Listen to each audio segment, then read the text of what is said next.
13 day vlogging challenge का आज था डे 16 दोस्तों। आज मॉर्निंग में सुबह सुबह उठ गए थे। उठने के बाद आज हमें जाना था कहीं त्योहार देने, क्योंकि पहाड़ में त्योहार सिर्फ किसी के लिए नहीं होते हैं।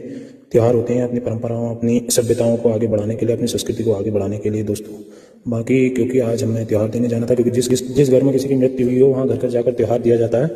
और दोस्तों इसी बीच हमारी मोटा भाभी आ गई थी कुछ खाने पीने का लेके, और थोड़ी देर में हमारे बबलू भाई जो कि हमारे मेहमान हैं वो भी आ गए थे।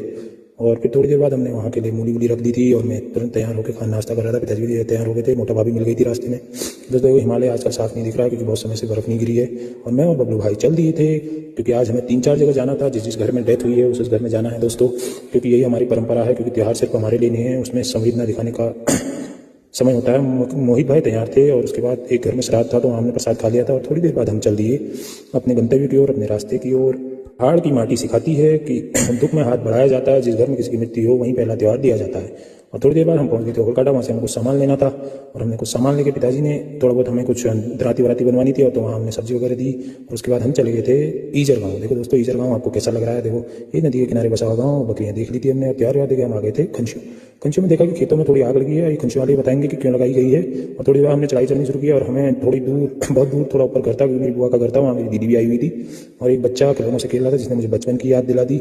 थोड़ी देर बाद हम आ गए थे कंची बाजार, जहाँ हमने बनाई थोड़ी बहुत वीडियोज़, थोड़ी बहुत फोटो वोटो खींची। और उसके बाद पापा, मैं, मोहित और बबलू भाई आ गए थे सामान लेते हुए, क्योंकि घर में सामान भी लाना होता है। मार्केट थोड़ी दूर है तो हम जब भी कहीं जाते हैं तो सामान जरूर ले आते हैं। और एक ब्लॉक में पहुंच गए थे हरदा की दुकान में। हरदा की दुकान से कुछ और सामान ले लिया हमने।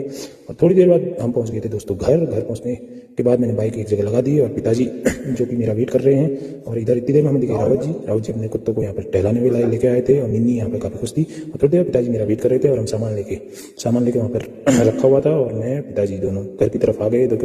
और घर आकर हमने बच्चों को कुरकुरे जो भी मैं लेके आया था वो सब मैंने दिए। उन्होंने मेरे पाँव छुए। देखो बच्चों को संस्कार सिखाना भी जरूरी है दोस्तों। और फिर उसके बाद माता जी ने कहा कि चलो खेत से कुछ घास ले आए। तो हमने थोड़ी देर व्यू एंजॉय करते हुए माता जी जरा घास निकाली थी। और आजकल हम खिला रहे हैं अपनी भैंस को मूली। देखो लाल मूली एकदम खरा के देखा। पिताजी और संगीता मैगी बना रहे थे। थोड़ी देर में मैगी खा के हम चले गए शाम का खाना खाकर हरदा के पास। हरदा और बबलू यहाँ पर। उसके बाद टीवी देखते हुए हमने सो गए थे दोस्तों। और इस तरह ब्लॉग एंड किया। आपको कैसा लगा?